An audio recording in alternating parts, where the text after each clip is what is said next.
Mesdames, Messieurs, bonsoir. À la une de l'actualité, début ce mardi de la session ordinaire de l'examen national de fin d'études primaires. Plus de 2 millions d'élèves passent ces épreuves à travers le pays. C'est le vice-ministre de l'Éducation nationale qui a lancé officiellement les 10 travaux, les 10 épreuves pour l'édition 2025 à suivre dans ce journal. Judith Suminwa, Shigira Ishiba en tête-à-tête à l'issue de cette rencontre. Les deux chefs de gouvernement s'engagent à redynamiser la coopération bilatérale entre la RDC et le Japon, qui s'engage à renforcer son appui dans le secteur des infrastructures, l'écologie et la santé. Enfin, et puis cet acte de haute portée sociale. 30 ponts ont été inaugurés dans la commune de Limete. Une réponse concrète aux besoins d'accessibilité. Ceci va permettre également de relier la commune de Limete à d'autres municipalités. Ça sera tout pour les titres. Mesdames, Messieurs, bonsoir et bienvenue aux 20h. Conduite par la ministre d'État aux Affaires étrangères, la délégation congolaise revenue des USA a été reçue par le président de la République, Félix-Antoine Tshisekedi. Question de rendre compte des retombées de leur mission. Un reportage de Blandine Zovo et Roger Dieye. Grande dame. Mes respects, Excellence. Partie en mission régalienne au nom de la République démocratique du Congo, la délégation venue fraîchement des États-Unis d'Amérique s'est donné le devoir de rendre compte aux garants de la nation des contours de leur mission. Le président de la République a reçu des mains de la ministre d'État aux Affaires étrangères la copie originale de l'accord de paix signé le vendredi 27 juin 2025 entre la République démocratique du Congo et le Rwanda sous les bons offices du président américain. Le chef de l'État a également reçu une correspondance lui adressée par son homologue américain Donald Trump. La ministre d'État aux Affaires étrangères revient sur le processus ayant conduit à la signature de cet accord. Nous avons eu l'honneur de lui remettre à main propre l'original de l'accord de paix qui a été signé le 27 juin à Washington DC au département d'État, ainsi que la correspondance qui lui a été adressée par son homologue américain. Je pense que beaucoup de Congolais et Congolaises ont suivi avec beaucoup d'attention, beaucoup d'espoir les déroulés de la journée du 27 juin. Nous avons eu l'occasion d'échanger avec le commandant suprême sur cette journée et sur comment elle s'est déroulée, mais aussi quelles étaient les prochaines étapes pour la République démocratique du Congo. C'est un pas en avant, certes, un pas qui nous réconforte, mais en même temps nous sommes conscients du fait que nous avons signé un accord qui nous oblige aussi à honorer certains engagements et que nous allons devoir faire montre de notre détermination de pacifier la République démocratique du Congo et de le faire rapidement. Un pas en avant certes, mais le processus de paix est loin d'être achevé. Thérèse Kaikomba parle des prochaines étapes qui se résument en priorité stratégique pour la République démocratique du Congo. Alors il y a plusieurs prochaines étapes et je pense que nous aurons l'occasion aussi de discuter en plus grand détail et d'étaler les détails de l'accord. Un aspect critique, ce sont les mécanismes différents qui sont mis en place et prévus par cet accord pour s'assurer du suivi de l'exécution de l'accord, et pour nous ce sera évidemment une priorité de voir comment rapidement du côté de la RDC nous mettons en place notre équipe qui va assurer le suivi de la mise en œuvre. Le chef de l'État s'est dit fier du travail abattu par l'équipe congolaise mandatée à Washington. L'impact de cette mission pourrait bien résonner au-delà des frontières de la RDC. Un moment crucial où l'espoir de tout un peuple se mêle aux ambitions de son leader, déterminé à écrire une nouvelle page de l'histoire congolaise. Un discours empreint de souvenirs, de redevabilité et de conviction. Dans son discours du 30 juin, le chef de l'État a lancé un appel solennel à honorer la mémoire des héros de la République. Pour Félix Tshisekedi, cette date n'est pas qu'un jalon historique, mais un appel vibrant à réaffirmer notre engagement pour une République forte, unie et prospère. On écoute le président de la République. Très chers compatriotes, aujourd'hui notre célébration revêt une portée exceptionnelle. Il y a quelques jours, à Washington, sous l'égide des États-Unis d'Amérique, la République démocratique du Congo et le Rwanda ont signé un accord de paix historique, un tournant décisif pour mettre fin à un conflit qui, depuis près de 3 décennies, a semé la désolation dans l'est de notre pays, causant des millions de morts et de déplacés, en particulier dans l'est de notre territoire. Cet accord signé par les ministres des Affaires étrangères de nos deux pays lors d'une cérémonie solennelle présidée par le secrétaire d'État américain, M. Marco Rubio, reprend les acquis de la résolution 2773 du Conseil de sécurité des Nations Unies et ouvre la voie à une nouvelle ère de stabilité, de coopération et de prospérité pour notre nation, pour la région des Grands Lacs et pour l'Afrique tout entière. Je voudrais exprimer au nom du peuple congolais notre profonde gratitude aux États-Unis d'Amérique pour leur engagement déterminant en faveur de la paix. Nos remerciements les plus sincères vont au président Donald Trump pour son implication personnelle dans ce processus de pacification porteur d'espérance. Son leadership a permis de réunir les partis autour d'une vision commune.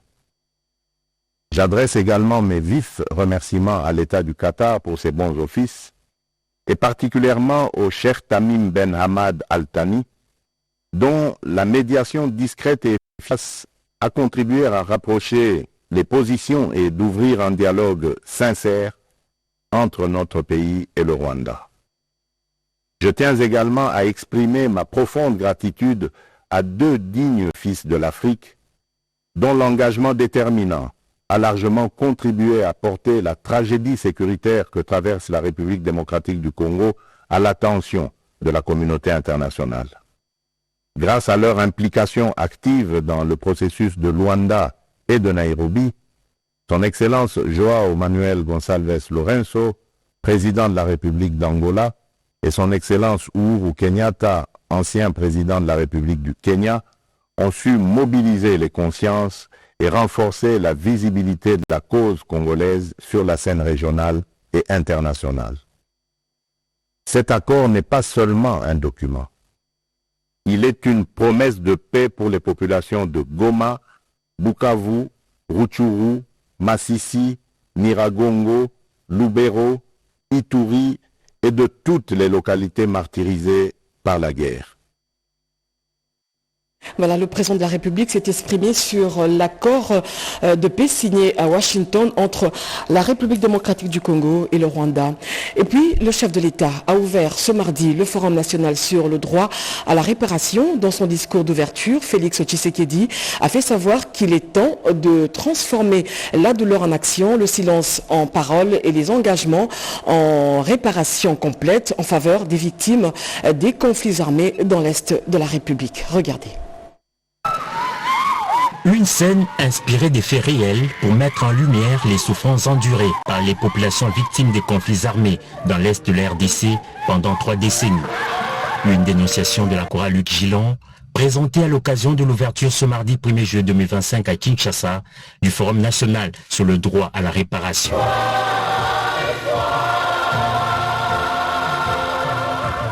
Très attaché à l'instauration d'une justice transitionnelle en RDC, le président de la République, accompagné de la distinguée première dame, est venu présider ces assises qui ont notamment pour objectif la validation d'une stratégie opérationnelle des réparations élaborées dans un esprit de dialogue, de vérité et d'exigence. À la tribune de ces forums initiés par le FONAREV, Fonds national de réparation des victimes de violences sexuelles liées au conflit des crimes contre la paix et la sécurité de l'humanité, se sont succédés le directeur général du FONAREV, le président de la Commission africaine des droits de l'homme et des peuples, la représentante spéciale du secrétaire général de l'ONU chargée de la question des violences sexuelles commises en période de conflit et la ministre des droits humains. Ces intervenants qui ont planté les décors de ce que seront les travaux de 3 jours de Kinshasa ont unanimement soutenu que l'heure de la réparation a sonné pour la République démocratique du Congo. Prenant à son tour la parole pour lancer solennellement cette rencontre, le chef de l'État Félix-Antoine Tshisekedi Tshilombo a réaffirmé la volonté du gouvernement de ne laisser aucune victime dans l'oubli. À travers ce forum, le gouvernement réaffirme sa volonté inébranlable de ne laisser aucune victime dans l'ombre. Les violences sexuelles liées au conflit, les crimes de guerre et les violences graves des droits humains ne saurait rester sans réponse. Reconnaître, réparer et reconstruire ces triple impératifs moral, politique et historique a été rappelé par le président de la République qui par ailleurs en appelle à un sursaut de conscience de la part de toutes les parties prenantes à cette noble cause. J'en appelle à un sursaut de conscience, à davantage d'engagement, de constance et d'abnégation de la part de toutes les parties prenantes à cette noble cause. Que la lumière de l'espérance éclaire à nouveau nos vies meurtries et que la paix et la justice demeurent nos repères dans cette quête de vérité et de guérison. Au terme des travaux de 3 jours lancés par le chef de l'État, un plan d'action structuré, réaliste et chiffré devra être rédigé pour transformer les recommandations en résultats concrets pour une mise en œuvre progressive des mesures de réparation.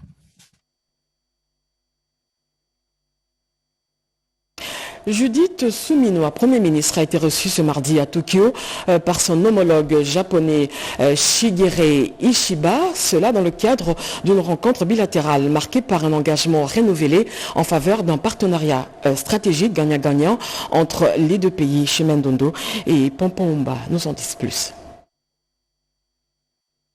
Sous le drapeau croisé de la République démocratique du Congo et du Japon, un dialogue de haut niveau s'est tenu ce lundi au cœur de la capitale japonaise.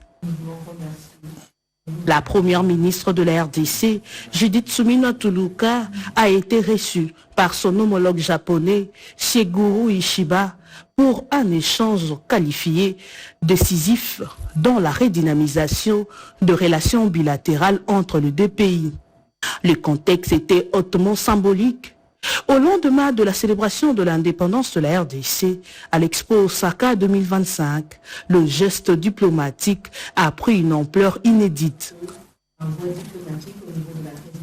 La chef du gouvernement congolais a réaffirmé la volonté de Kinshasa d'approfondir un partenariat gagnant-gagnant dans un esprit de coopération mutuelle bénéfique.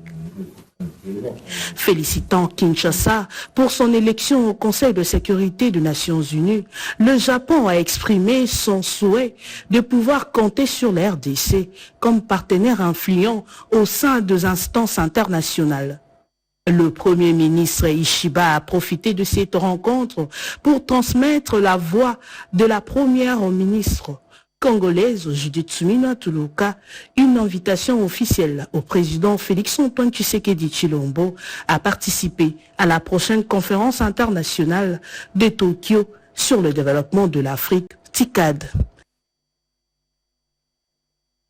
Après avoir parcouru le Congo profond, le vice-premier ministre, ministre de la Défense nationale, a débuté son itinérance à la 14e région militaire.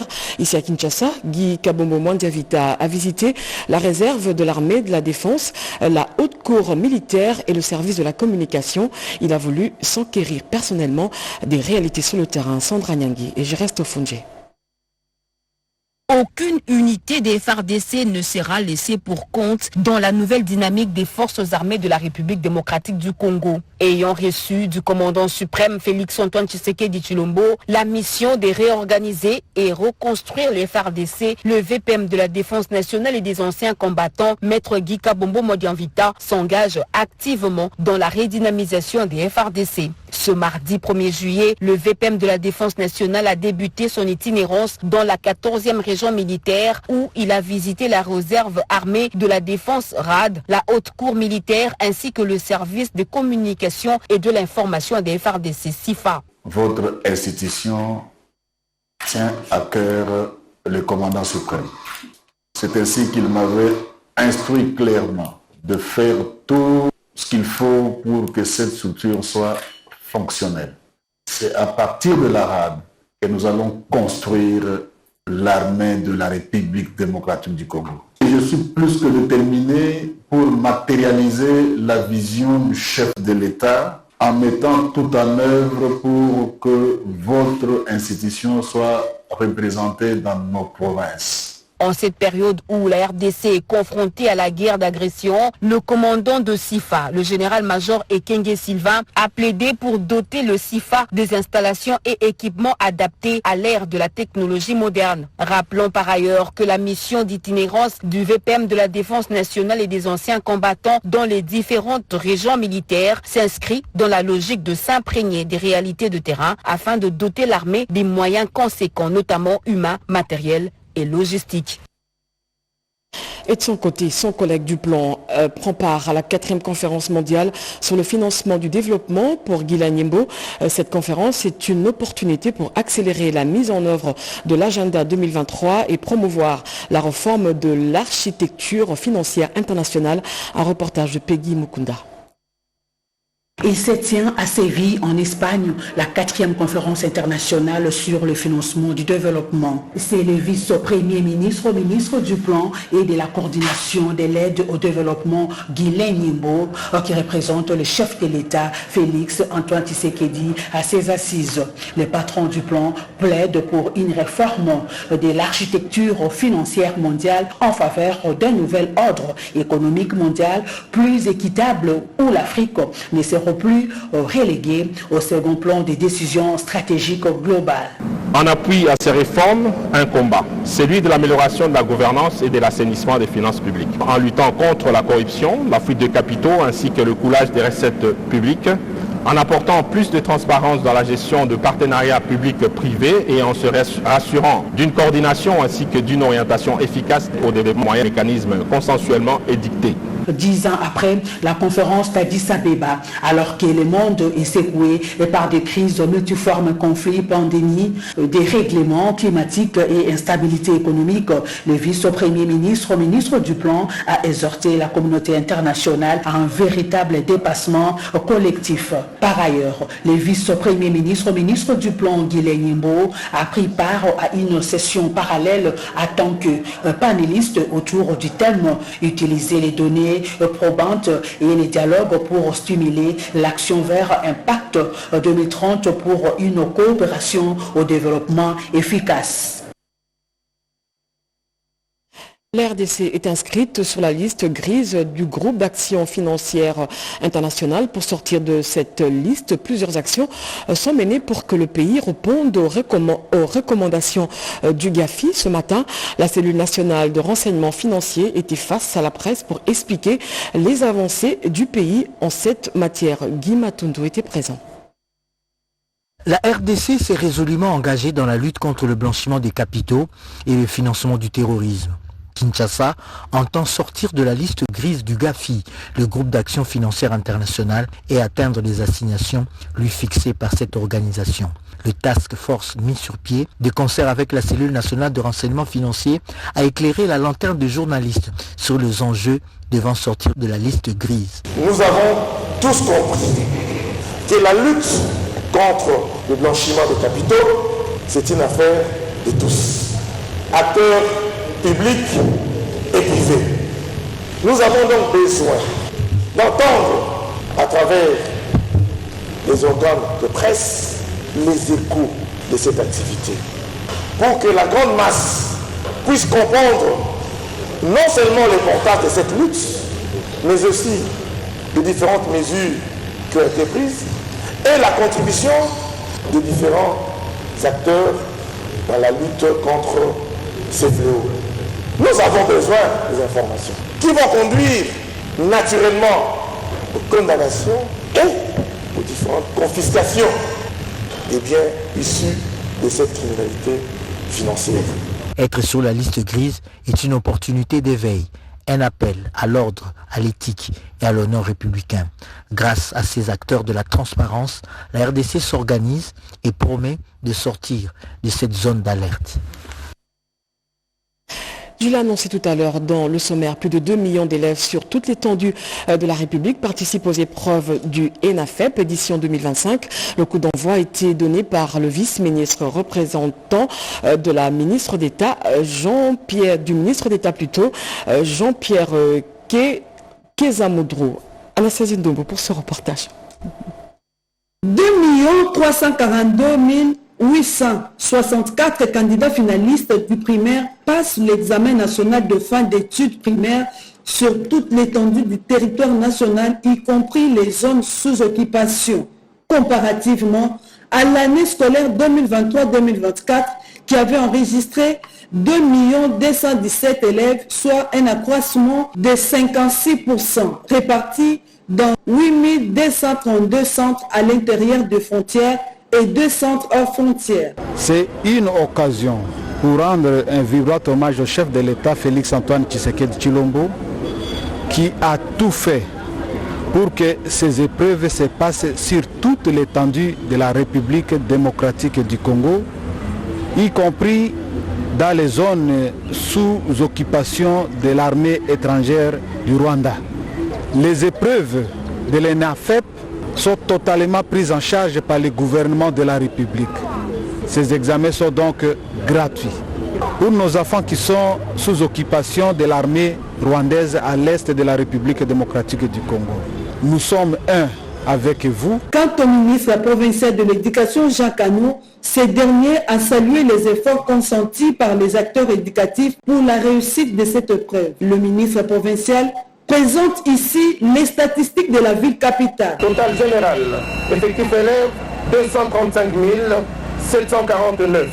Nombre de filles 124 576. Nombre de garçons 111 173. Et enfin, nombre de centres 466.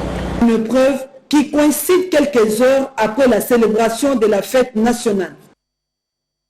Un pas vient d'être franchi dans le désenclavement d'une partie de la municipalité de Limete. En présence des autorités de la ville de Kinshasa, Gérard Mulumba a procédé à l'inauguration de 30 ponts dans le célèbre quartier Kingabwa.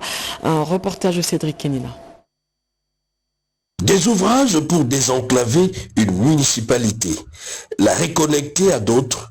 Il s'agit de près de 30 passerelles et une morgue pour le quartier Kingabwa, commune de Limete, en présence du vice-gouverneur de la ville capitale, Edi Yeli, élus et ministres provinciaux, les bienfaiteurs, l'honorable Gérard Mulumba Jekoko, du haut de ses 20 ans d'action sociale à travers la FOGECO, a appelé les bénéficiaires à en faire bon usage dans l'optique de garantir une longue vie à ces ouvrages dans un espace continuellement assaini.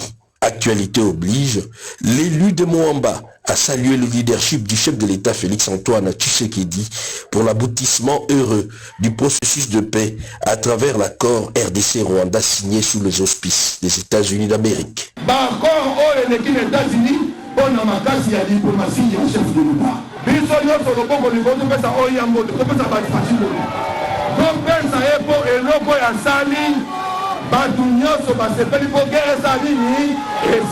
Homme d'église mais aussi respectueux de la tradition, Gérard Mulumba a été intronisé grand notable, symbole du pouvoir en main. Et cette marche impressionnante de l'Union sacrée de la nation pour soutenir le chef de l'État Félix-Antoine Tshisekedi, ce mardi, le présidium de l'UCN a fait une démonstration de force. Robert Ndetshisese nous en dit plus. Vue aérienne, les images sont impressionnantes. Carton plein pour l'Union sacrée de la nation ce mardi 1er juillet 2025. La marche de soutien au président de la République Félix-Antoine Tshisekedi Tshilombo, organisée par la coordination de la jeunesse de l'Union sacrée de la nation, a démontré la volonté collective d'œuvrer pour la paix en RDC. Une forte mobilisation qui jouera un rôle clé dans le processus de paix. La population congolaise est derrière lui. Nous sommes tout à fait d'accord avec la forme du DRC. Et c'est pour cette raison que nous marchons aujourd'hui pour montrer notre soutien à notre président. Parmi les promesses de campagne du chef de l'État Félix-Antoine Tshisekedi, il avait promis de ramener la paix au Congo.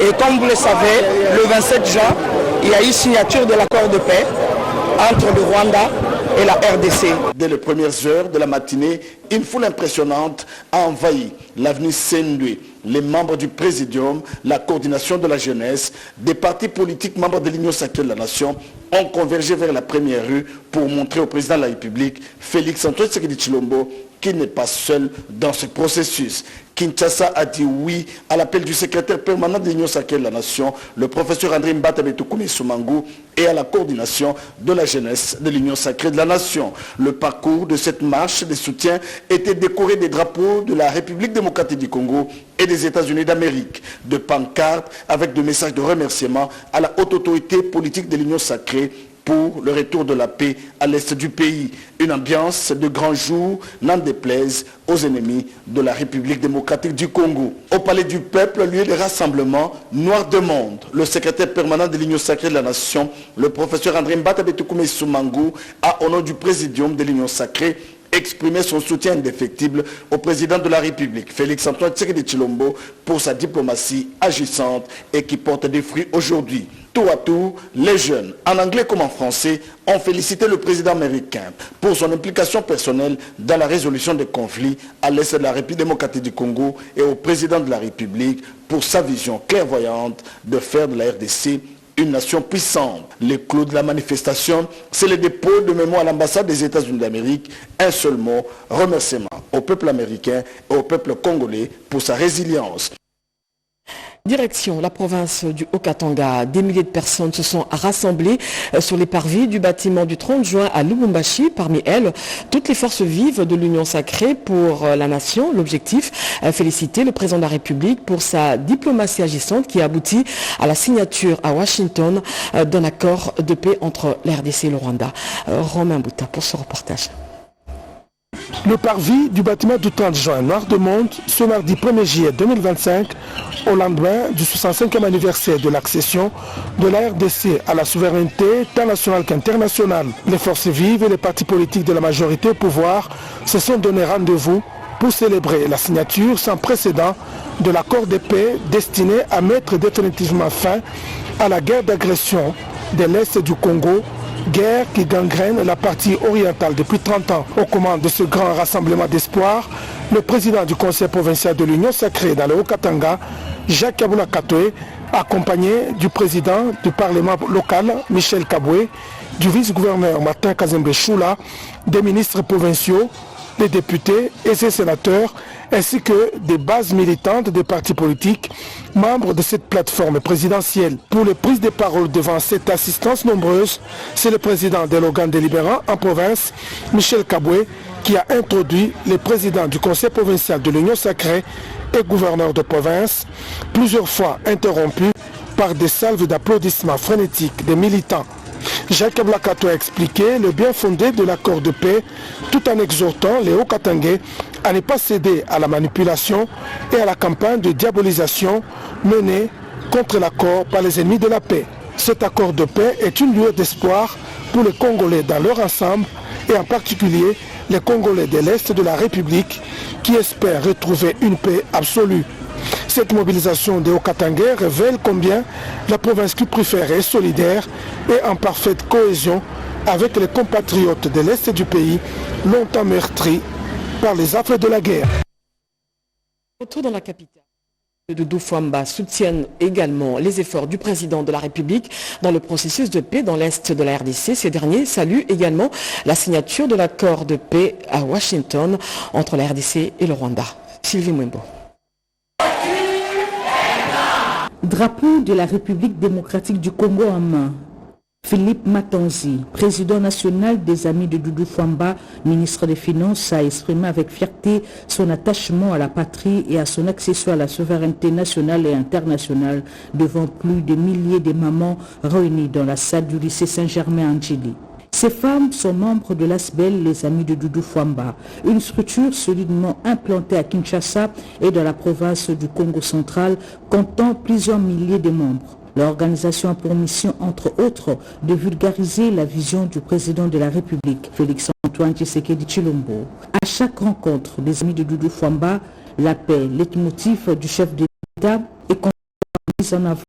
Occasion saisie pour saluer les efforts du chef de l'État, garant de l'intégrité territoriale du pays, qui ont abouti à la signature de l'accord de paix entre la RDC et le Rwanda. Le chef de l'État y a fait de multiples voyages à l'extérieur du pays, parler à la face du monde l'injustice que le Congo subissait. Et aujourd'hui, la communauté internationale a compris et il y a eu l'accord qui a été signé.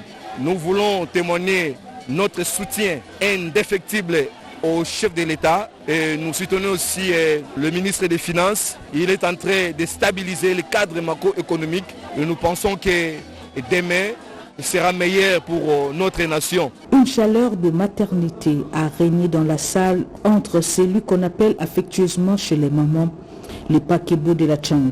Des pagnes au motif du 30 juin, fête de l'indépendance, ont été remis aux mamans. Par ailleurs, les amis de Doudou Fwamba annoncent plusieurs autres activités en soutien au président Félix-Antoine Tshisekedi Tshilombo. Entre-temps, la fondation Christelle Kabandani, en partenariat avec la maison militaire du chef de l'État, a assisté les blessés de guerre à l'hôpital militaire de Béni, mais également les orphelins des veuves militaires venus en déplacement depuis la chute de la ville de Goma. C'était à l'occasion de la fête de l'indépendance. Mireille Ndeke. 65 ans de l'indépendance de la RDC, une journée festive marquée par un geste de cœur. Sous la direction du lieutenant-général Franck Bamunda, chef de la maison militaire du chef de l'État, les épouses militaires de Béni, réunies au sein de la fondation Christelle Kabandani, étaient au chevet de blessés de guerre internés à l'hôpital militaire de Béni. Un acte de solidarité et surtout de reconnaissance pour la bravoure de voyants soldats tombés sur le front pour défendre la patrie. Dans la gibecière, une vache, des vivres et non-vivres, autres produits de première nécessité ainsi qu'une enveloppe. Ce geste que nous posons aujourd'hui est humble mais profondément symbolique, qui marque notre reconnaissance éternelle, notre solidarité concrète et notre engagement collectif à ne jamais oublier les prix de la paix.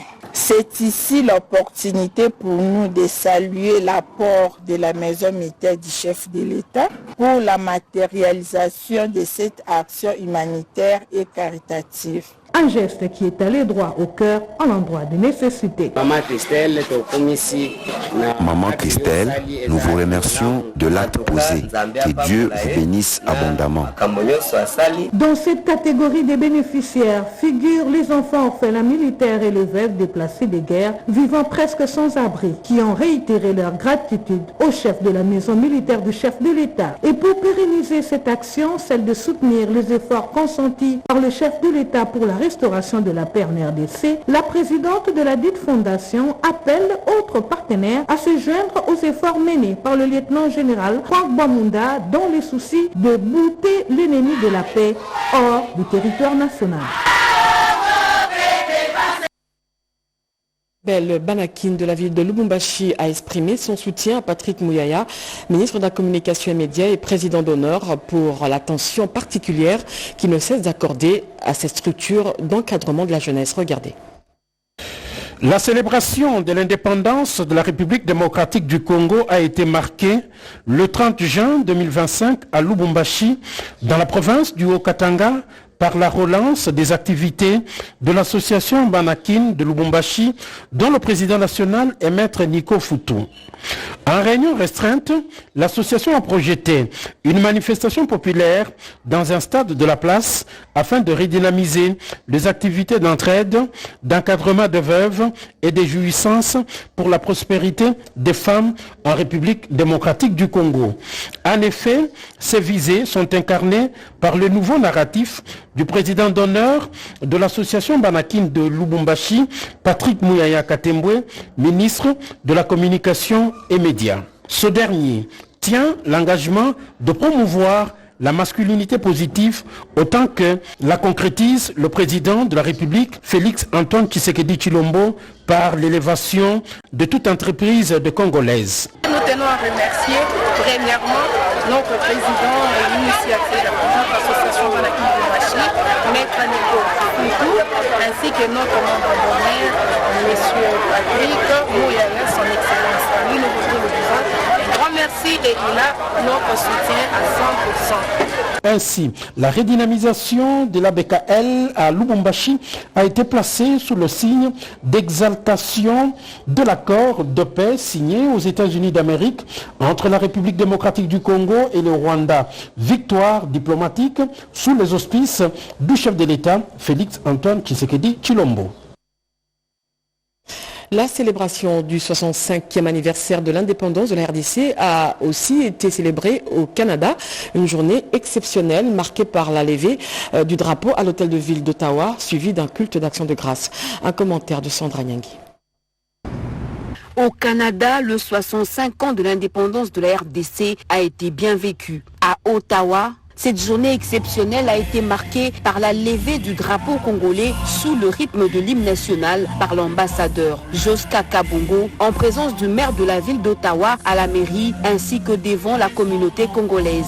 Un geste symbolique qui traduit le respect et l'attachement du Canada au peuple congolais, a dit M. Mark Sutcliffe, maire d'Ottawa. Après cette cérémonie, la communauté congolaise réunie par Mme Yvette et M. Keshiba s'est rendue au siège de l'ambassade de la RDC. L'on pouvait voir le ministre congolais honoraire de la jeunesse et M.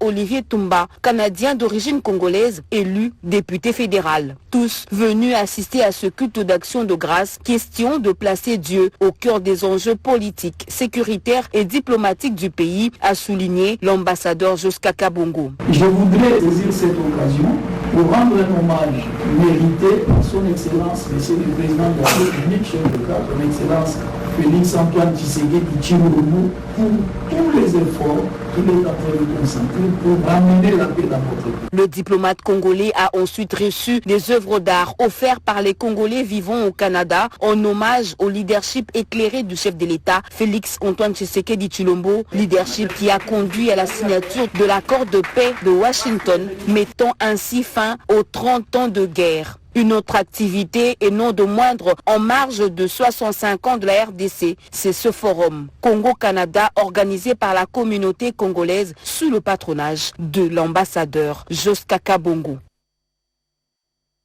Enfin, le ministère de l'économie a organisé le premier dialogue direct au terrain à Sosa dans la commune de Kasavubu. L'objectif est d'identifier les acteurs informels dans différents sites à travers la ville de Kinshasa, Rodépanda.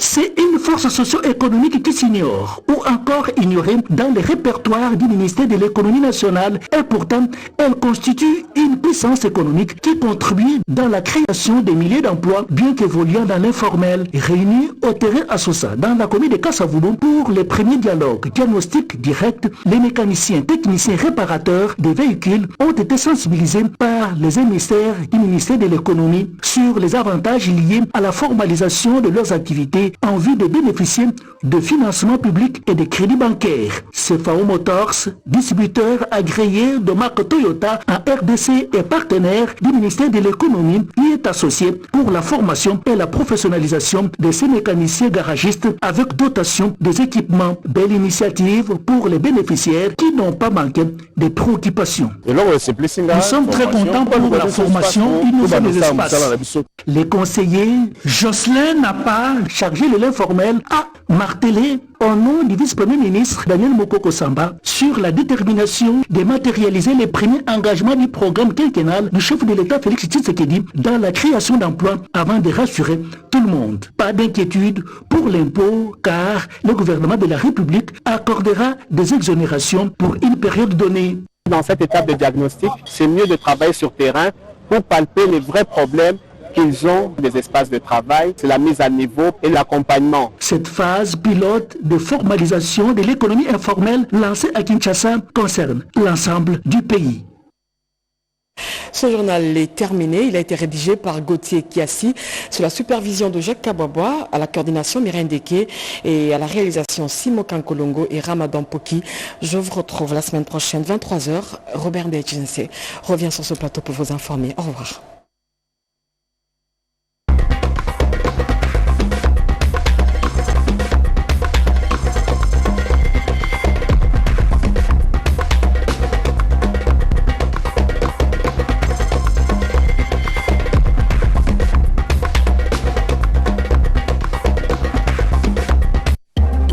À l'ère du numérique, ordinaire encore au centre de la ville. La radio-télévision nationale